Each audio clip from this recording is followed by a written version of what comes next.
I'm a business reporter with the Asbury Park Press. I write a column called "What's Going There," which is a retail and commercial real estate column.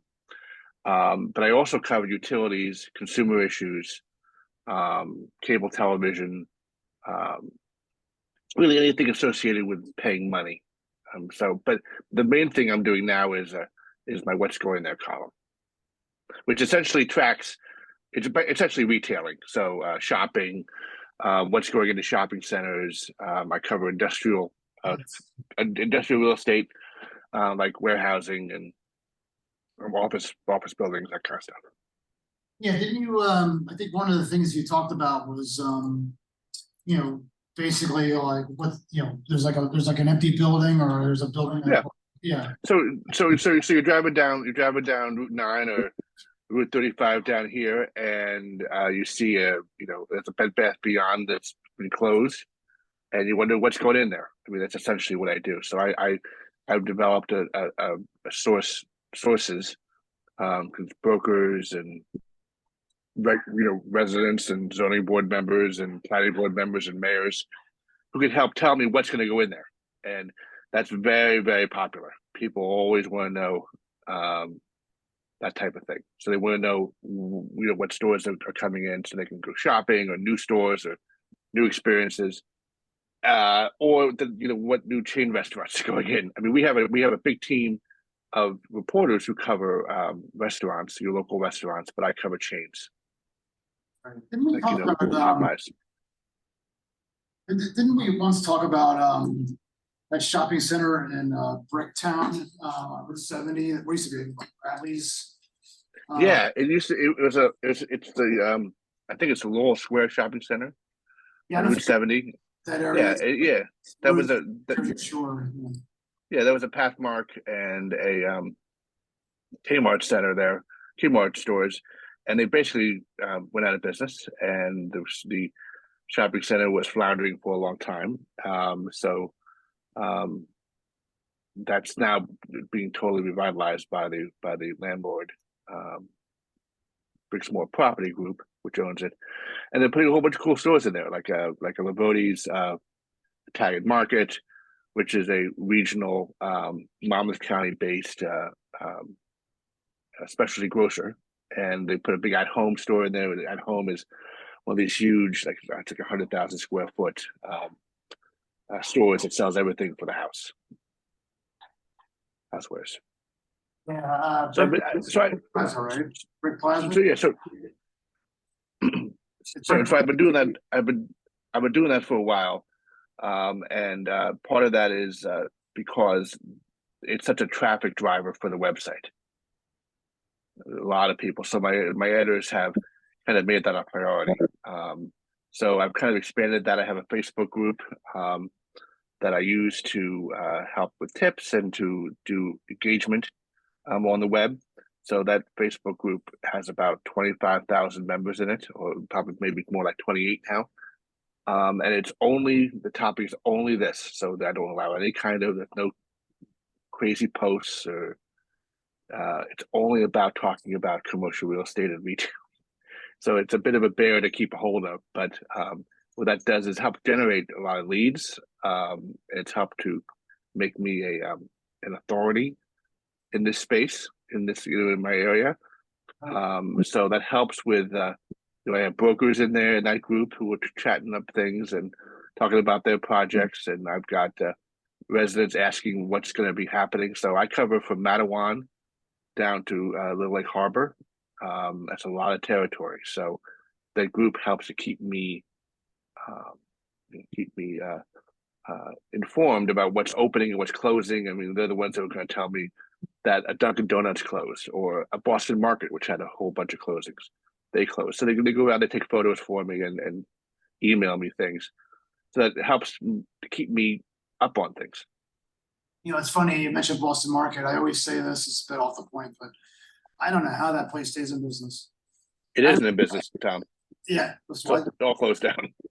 they're all down now. All down. Yeah. Oh wow. Okay. Well, I was surprised it stayed in business that long because Yeah. it started like 30 years ago. It was like this big happening thing, and then it just suddenly just seemed to linger forever. You know? Yeah. Well, they all, a lot of them closed in, at least in Monmouth County, because they were evicted for not paying rent. They all got evicted. And that's the kind of thing I'm covering. So that, that there's a lot of business, topics that you can talk about with when you write about these kind of stories, evictions, and why stores are popular, why they're not, and the market forces. So it's not just about the store close. You talk about the trends and trends in retailing and what's important to consumers now and what isn't.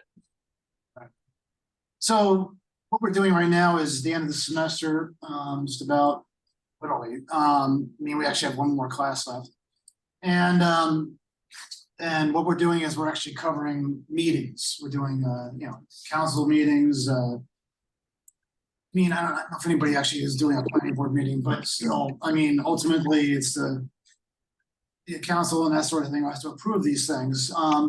And so I thought, maybe it'd be a good idea, like if you can talk about maybe some of that stuff that you just talked about as far as Sure. development is concerned and how that kind of fits into the whole process of actually, getting approval from the town and that sort of thing, and and how the towns have zoning and that sort of thing, and that has to fit into the zoning and that sort of thing. And Sure. so, Yeah, so I have a really good example. So on of that. So on 35 in Wall, there used to be like one of these bowling alley places. Right near Seagirt, and they went out of business. They sold the property to the owner of a strip center, retail center next door, and they knocked the bowling alley down, or a skate center. I forgot which one it was. And so the big question was what's going to be going there. So I found out that there was going to be a Sprouts Farmers Market, which is it's like a natural organic grocery chain. They're kind of in expansion mode. They're opening up a place in Aberdeen in a few weeks, probably. And found out that this grocery store was going to be going there. So I wrote a story, but the thing is, it hadn't been approved yet. So really, it's about that they're proposing it. Not that it's going to be going there for sure, but they proposed it. This is how big the place is going to be. And I talked with the developer about why this place was an ideal location for a market. So that was back in April, I guess. But that project hasn't been before the zoning board or the planning board in a Wall. And that didn't go before the planning board until October. So it was months and months before from when the developer actually filed the paperwork, because you got to file the paperwork with all the plans and your traffic studies and everything beforehand. So it was months before it actually was heard. So, and apparently it hasn't gone as smoothly as the developer liked. The Wall Township Planning Board had a lot of questions about traffic, and they had a lot of questions about, I guess, snow removal processes, and I guess the way the place was laid out. So it is highly possible that this won't make it. It got postponed into January. And the longer you postpone these things, it becomes more difficult to get through it. So what's probably happening now is the development's going back and making some changes or whatever they can do to keep this project going, because it's the planning boards in New Jersey, the zoning boards that approve or deny these projects. They have to do it. They have to do it in accordance with whatever zoning regulations are in the town, whatever planning, the ordinances that map out growth in their town. But sometimes these things don't happen. So they're very, very important things. And if to be honest, if I was covering something, if I had to cover something, I would probably cover a planning board meeting, because they're not exactly difficult to deal with, and they're really interesting. Some of them. I mean, you talk about stores, you talk about maybe there's an alley going in, and into a neighborhood, and then you get the the controversy of maybe a bunch of people don't want this to go in, so they come to the meeting and they'll ask questions and they'll complain, and so you have a little bit of drama, but it's usually very simple to follow, as opposed to a council meeting, which could be just bedlam of, I covered council meetings for 10 years, and I've been a business reporter since '97. And I vowed to maybe never cover one again. So it's one of the reasons I became a business writer. I just don't like covering council meetings and dealing with a lot of the issues that come up doing those things. So I think the zoning board meetings and planning board meetings and these boards help to determine what's going to be going on in their town at the moment.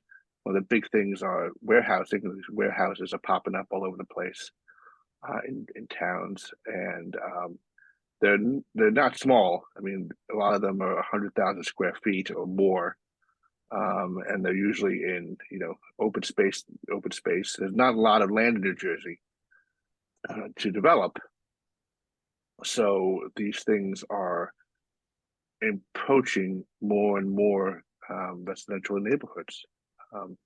And because there's no land. So, and there's no land when it comes to industrial buildings, there's no land that's really zoned for it either. So when you look at all of New Jersey, there are patches where towns have said, we're going to allow industrial development. And those areas are being squeezed even more. So at the moment, it's all along the turnpike. You drive down the turnpike, you see all those warehouses. And then you have feeder roads like Route 33 and in Mercer County and into Monmouth County, where I am, that those roads, all the places where trucks can go. So that those are really big stories out there because developers are trying to place, 100,000 to 1 million square foot warehouses. Those are really big. I mean, I don't know if you guys have ever seen a 1 million square foot warehouse. There's one in there's an Amazon warehouse in Robbinsville near me. That's huge. You go to these places, and these residents don't want them. They operate 24 hours a day. They have truck traffic. They have trucks that idle, at night, and all sorts of things. So those are hot for great stories. Because there's always, in these towns like Howell and Wall, and that have open space areas, farmland or whatever. Jackson, New Jersey, these warehouses have gone from the turnpike at 195, and they're kind of tiptoeing out from that area. So they're in Jackson. As close as you can get to the turnpike as you can get. That's really what it is. So it's Jackson Township is a hotbed right now for new warehouse projects. Howell is a hotbed for new warehouse projects. So that's I don't get to cover the meetings themselves because I've got too much of a territory to do, and the way the web is these days, the way the news stories are, and what are we're urged not to cover meetings, just given the way, given our workloads. So, yeah, they are very good, and so I would urge, if you go onto, if you look on the Howell Township Planning Board, and what's also great is all the information is there. I mean, nowadays, when I was first covering planning board meetings, I had to, go to the meetings and spend 3 hours in the meeting rooms, and just to find out what was going on. I mean, forget about finding out the opposition. I mean, you had to go to these meetings to find out how big the building was, and you had to go to these meetings to find out how, what was there before. But now all the documents are online, so you can call up the Howell Township Planning Board, look at the agenda. It might be linked to a packet. You can call the packet up, you can call the plans up, you can call everything up yourself, and it makes for a really tidy story. So that's, I don't know if what other things people might want to know about meetings, covering meetings. Yeah, I've done well, a lot of them. So. yeah, how would you, so let's say, okay, so you got a meeting, right? You gotta cover it. Mhm. And, I appreciate you going into that whole thing because it shows just how much these meetings actually touch people in a way. I mean, I know it sounds a little corny, but I often tell people that like, people don't realize that like these meetings and everything have much more of an impact on their lives, school board meetings, that sort of thing, than actual like the Congress or something. Not Oh diminished yeah, Congress does or something like that.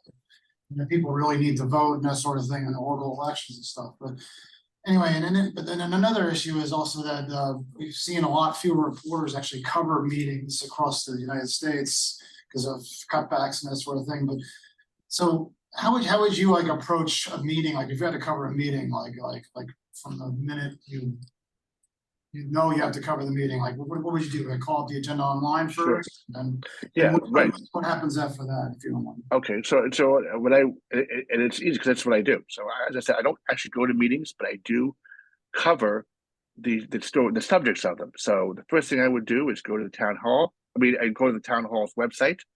There's I usually I check agendas like maybe 3 times a week for a host of towns that are important to me. So like Freehold Township, I go to the Freehold Township municipal website. I go to the planning board, I look up the agenda, and I see if there's anything on there that's interesting. It could be, and they give some sort of, they usually give a little synopsis of something. And then there's also usually attached either to the agenda or to another file, another link, the packet. So you can call up all the engineers' reports to the township, um, the planners' reports, and then you can call those documents up, and then you can learn about what the issues are. They'll tell you what kind of ordinance zoning variances that might be needed. So a variance is permission to do something other than what the zoning rules say. So if they need to, it could be the building wants to be a different color than what's allowed. Towns can determine what the color palette is of a building, or how many signs there are, or how big the signs are. So all those things will be in those documents. You also might find out who the tenant is of the building. So there's a building that's going in or going up. It'll tell you whether it's a Shake Shack. So you're looking at you're doing this. So I write for a consumer publication. I don't write for you know a trade publication like a real estate magazine. So I care about what's going in there. I don't really care so much about the size of the building, but I do care it's a Shake Shack, or I do care it's a Trader Joe's. So all that stuff will be in the documents.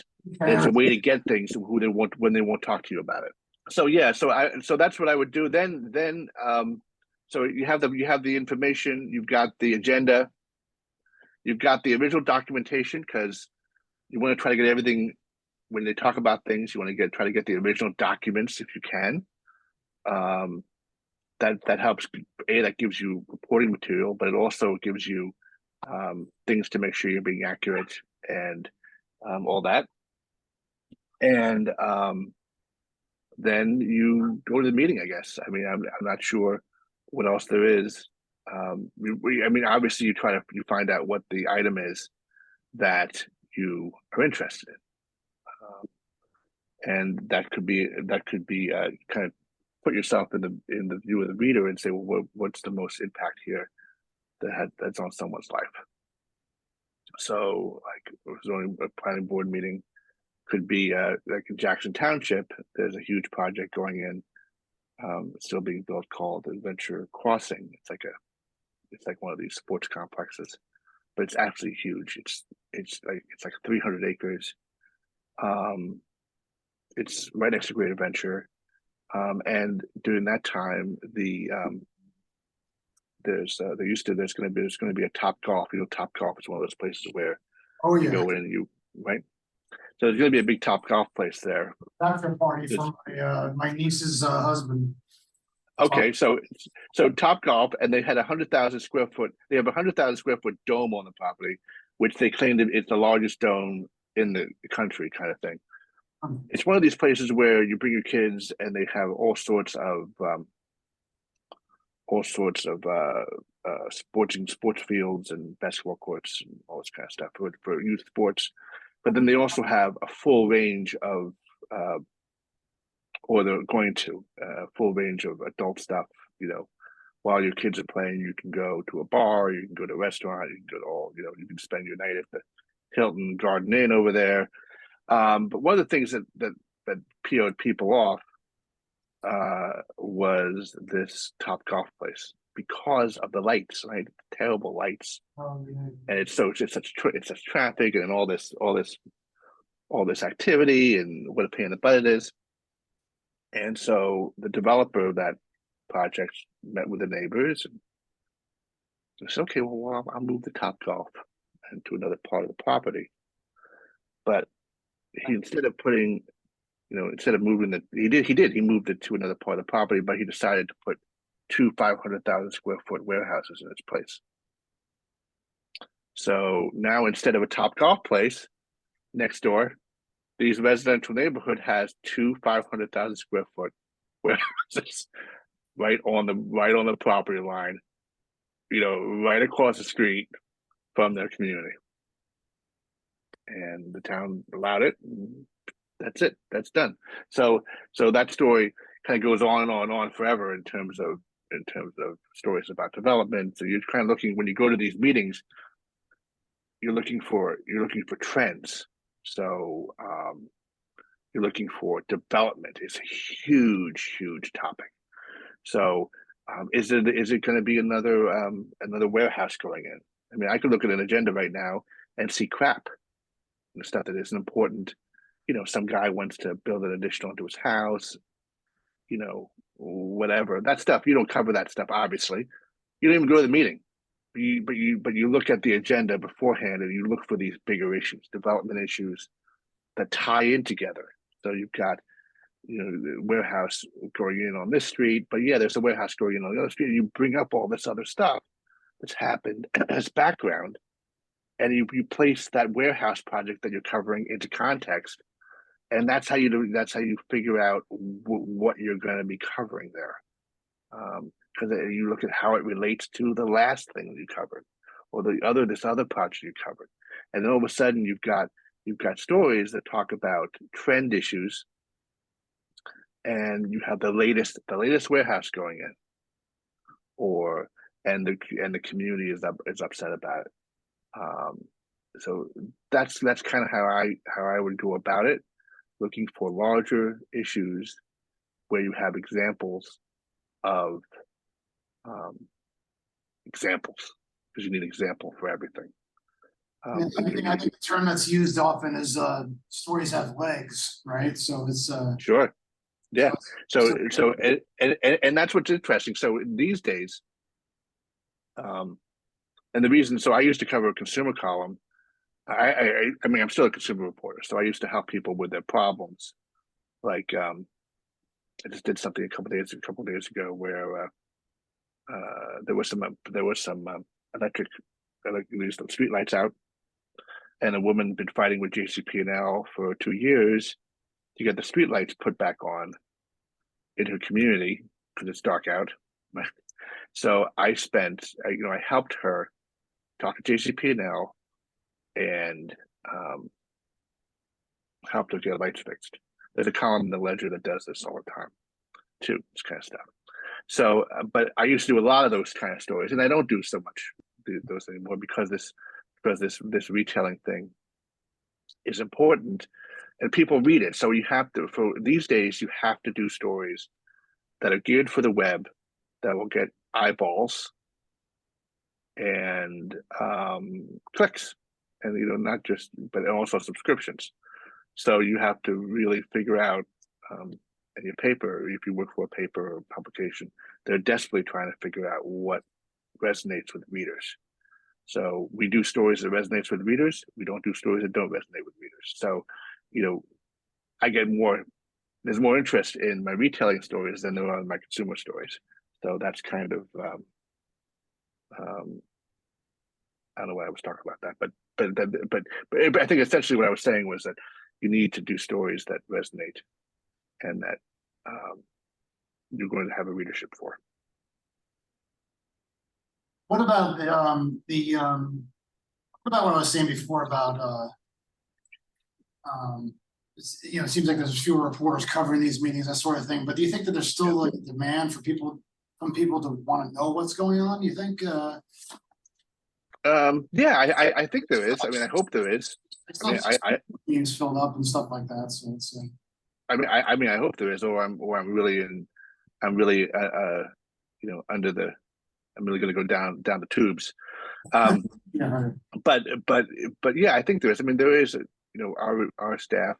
We have probably about, and I'm gonna guess it, 15 reporters. We used to have, but the newsroom has about 35 people in it.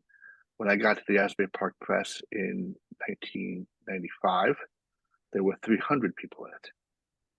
So that should give you a sense as to, and that's everybody. It's editors and copy editors and reporters and designers and photographers and the whole works, reporters. So it should give you a sense as to what's going on. And the bottom line is we just don't have the reporters to cover every town, every meeting. So they have to pick their spots. I mean, we still cover local news.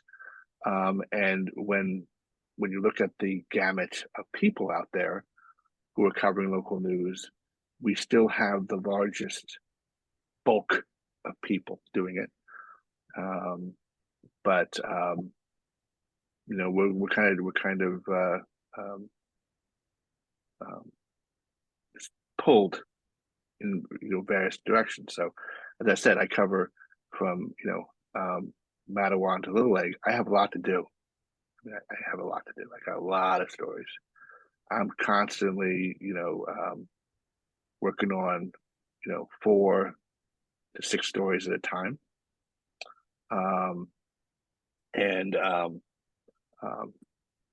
trying to come up with ideas because I have a beast to feed. I got to feed the beast of my editors. So they want stories, and I write a newsletter once a week that goes out to subscribers. That goes out to, it's a free newsletter. Actually, it doesn't go out to subscribers. Goes out to anybody who wants it. That I write for. I have to take my own photos sometimes, so I'm not going to send a photographer out on a regular story to get a real estate shot when I can go out with my iPhone and do it myself. So I don't know if that answers your question. I mean, I hope that people want to know my content because it's usually at the top of the website. To be honest, Tom, I mean, I write stories. I have a very, very, very good sense as to what the people who read me want to read about. So my editors kind of depend on me to do that, to figure it out and write stories. And we're expected now to know what our readers want, in terms of, as a reporter, know what my audience is, know what stories resonate. I mean, they hit me with metrics constantly. So, that story, it's 9 o'clock and now have 1,000 page views on that story. So that story's going to do really well. Or, so now I have to worry about SEO terms and writing the headlines the correct way to get Google traffic and all this kind of stuff that I never would have had to deal with. I have a good boss who helps. I have a good boss who is smart and rewrites my headlines because I suck at it. But, that's something I have to worry about. Anybody have any questions for Dave Willis? Any thoughts about, like, I mean, some of you maybe, I don't know, any of you have already covered meetings already. Maybe you got some questions about that, what to look for. Yeah, Joey? What's the story behind the new Uncle Giuseppe's in Tin Falls? Did you hear that, David? Yeah. So that used to be an A&P. Before that, it was a Acme. No, it's an A&P. Then it became an Acme, and then Acme sold it, closed it off, and closed that store down and put Uncle Giuseppe's in.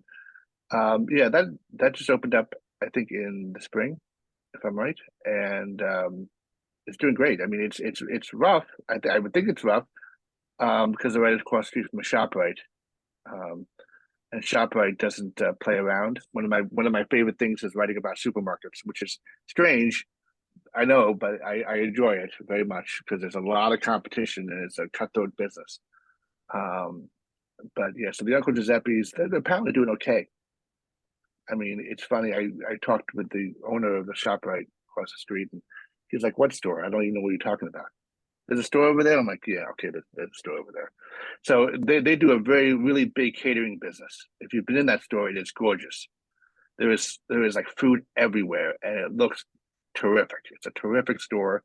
They know exactly what they're doing, and I think they're doing relatively okay there because they pull in from a big area, from like Town River and probably Somerset County. I mean, a long way to get to that store.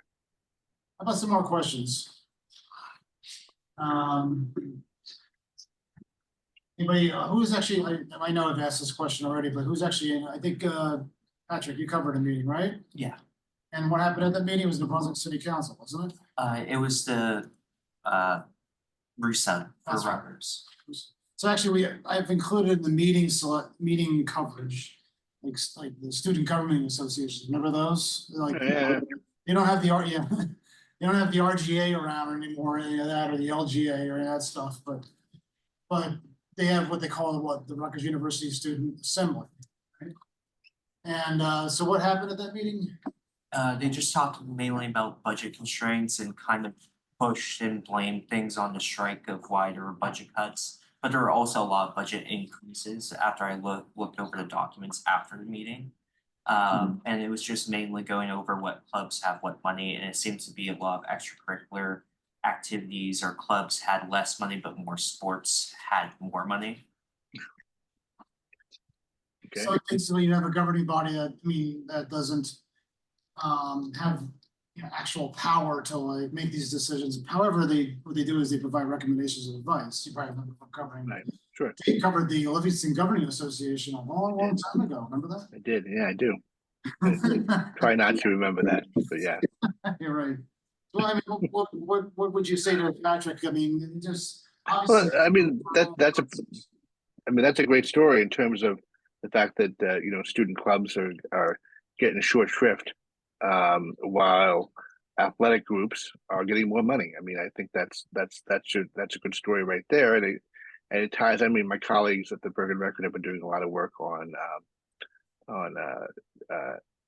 how much money is going towards Rutgers sports. I mean, maybe it's a different group. Maybe it's not the same bucket that we're talking about here of money, but I think, and then you look at what some of the clubs that are not getting the money, and you call them up and you say, hey, listen, how are you able to do what you want to do, where you're not getting the funds to do it, and how is that affecting students? That's really what you're looking for. You're looking for the effect of your reader, which is the regular student person.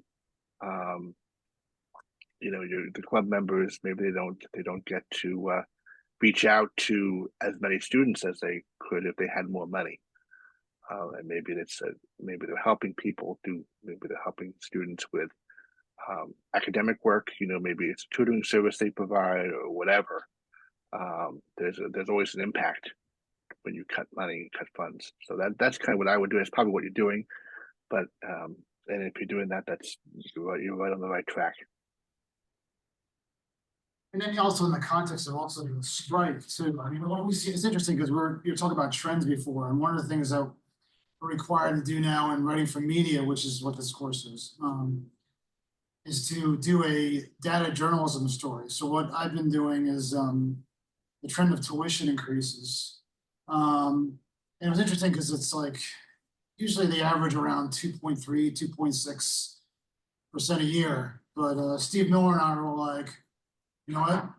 They have this strike. We got all this stuff. They're going to slam us. So the tuition increase was 6%. So what we're seeing is a lot of this, so they're seeing at these governing association meetings, they're seeing like cutbacks and things like that. And, student fee cutbacks, all this sorts of stuff, hikes, all sorts of stuff. It seems that strike, I'm not saying it was wrong to strike. I'm just saying that, just seeing like it having an effect like all around, Yeah. Yeah, And it's being used as an excuse perhaps, you know, but. it's happening. sure. I mean, looking at it in the context of after a strike, that's a great, a bigger picture kind of thing. And there's numbers, so the numbers don't lie. I mean, you can obviously turn them into whatever you want to, but the numbers are the numbers. So if you see a trend there, that could be the basis of a great story. That's right. Didn't somebody cover the New Brunswick City Council meeting, I believe? Wasn't it you, Sam? No, would you cover it again? You covered I'm the, doing Philly City Council. oh, did you cover it or? No, I'm doing it Not this yet. Thursday. Somebody cover the Brunswick, didn't you guys cover? Brunswick City Council? No?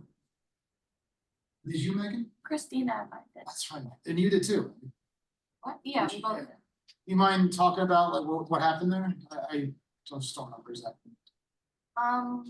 It was basically about they were discussing the ordinance to adopt the redevelopment plan for like luxury apartments, and they ended up passing it, Right.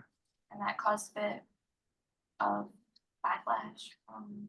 You know, we're talking about this luxury apartments they passed, you know, I mean, you saw it in, you've seen it everywhere, Dave, but I mean, we saw it in places like Asbury Park and stuff like that. You know, Sure. remember like 30 years ago, I mean, you couldn't give away land in Asbury Park, but there's so much gentrification, everything. I guess they made a big deal when those condos were selling like for $1 million, but I'm guessing they're probably multi-million dollars now. Yeah, so that's happening in Long Branch too, right now. Yeah. Active.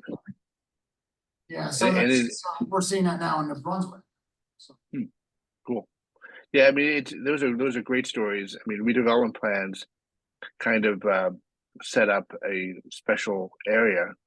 It changes the zoning rules in specific properties, so that developers can come in and do what they want. Their deals between the town and the redeveloper to come in and do whatever, make luxury apartments.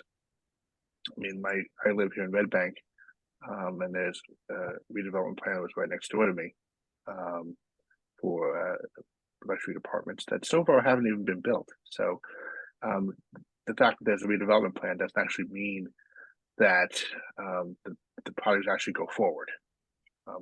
They're just zoning changes that allow it, and then that redevelopment plan will have to go before the planning board in New Brunswick, or whatever they have there, zoning board or land use board, to actually go in. Yeah, it's actually interesting because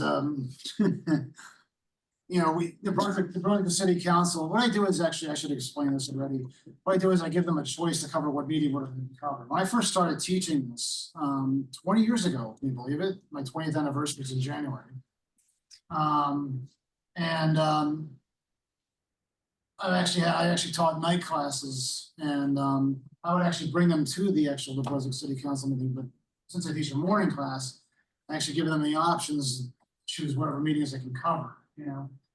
Of course, that changed a lot during COVID because now everything started going online, but the Brunswick City Council trying to be, I mean, it's like the most accessible meeting to get to perhaps, but it's probably one of the most difficult to cover. So I give Megan credit for getting through that. Because what they have is they have the different forms they have the city form of government, right? And it was created by the Faulkner Act. And so what they have is they have a mayor that has veto power, but doesn't actually sit as part of the council.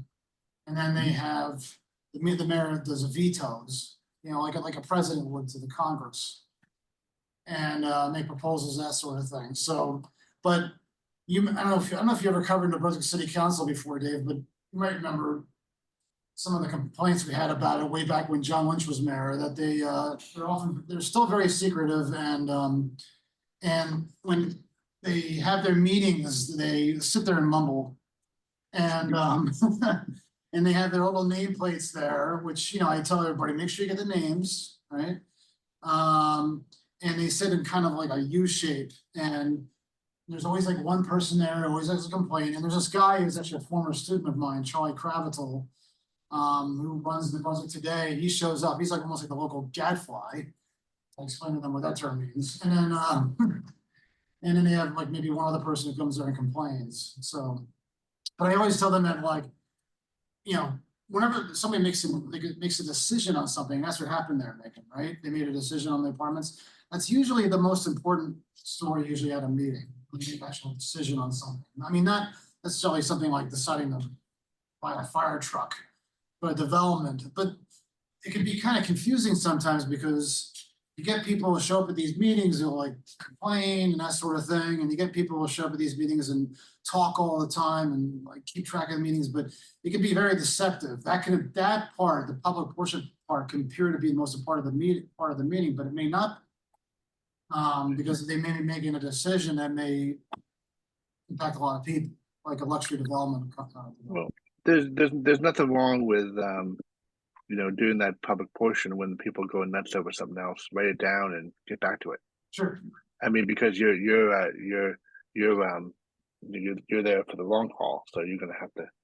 Honestly, you gotta write a lot of stories these days, so that it could be a good story later on. But obviously, like Tom said, the main topic is you're looking for the most impact, and that will affect people who aren't at the meeting. Those people at the meeting are really usually the most informed, probably sometimes, about what's going on.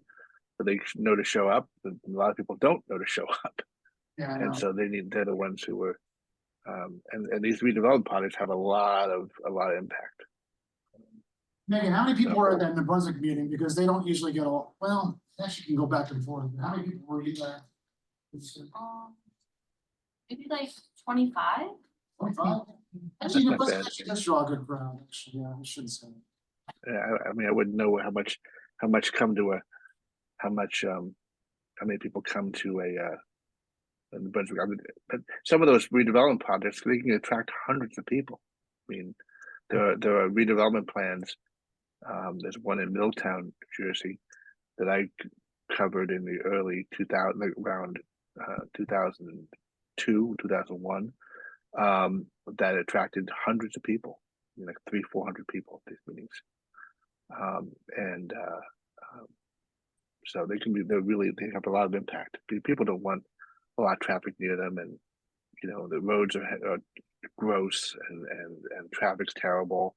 Right. I mean, I wasn't allowed to. There's a project across the street from me, right? So I'm not allowed to cover that because I'm not allowed to.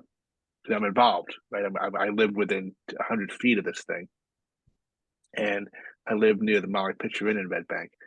So there's a terrible intersection that's right next door to me. I mean, it's my intersection, and I make a left turn on the 35, and it's hell, pure hell. So, now we're going to have another 300 cars making left turns, and there'll be cars slamming into the building. Cars slamming to the building next to me. That's there. So yeah. So anyway, so these are big impact. These are big impact stories, and they're really important. Yeah, I always, I talk about things like, I used to cover the city of Hackensack 20 years ago. It was interesting because the Hackensack University Medical Center, one of the largest hospitals in the country, I guess, is located like within the city itself. And so, but it was funny because like, it was almost like people didn't really care. It's like what they cared about, whether they were taking their parking spaces or not, the people who worked at the hospital. So whenever there was like some sort of a parking issue, like that's when people would show up to these meetings. And usually these Hackensack City Council meetings would draw like maybe 5 people. Like you would get maybe like 200 whenever there was some sort of a hospital issue. Like parking, Yeah. They're building a deck. They'll build a deck that would knock down a few houses in the neighborhood, use eminent domain, that sort of thing. So. And they wouldn't care so much that those hospitals are nonprofit and don't pay taxes. That's right. That's another thing. So Dave, I really appreciate this. Sorry for the technical issues again. no, it's fine. And, Thanks for doing it this way. Let's give Dave a hand. Thanks, guys. I can't see you, but that's okay. So, Dave, thanks very much. I appreciate you doing this. Guys, I guess I'll sign off right now, and I'll talk to you soon. Okay. Okay. Thanks, guys. Have a great day.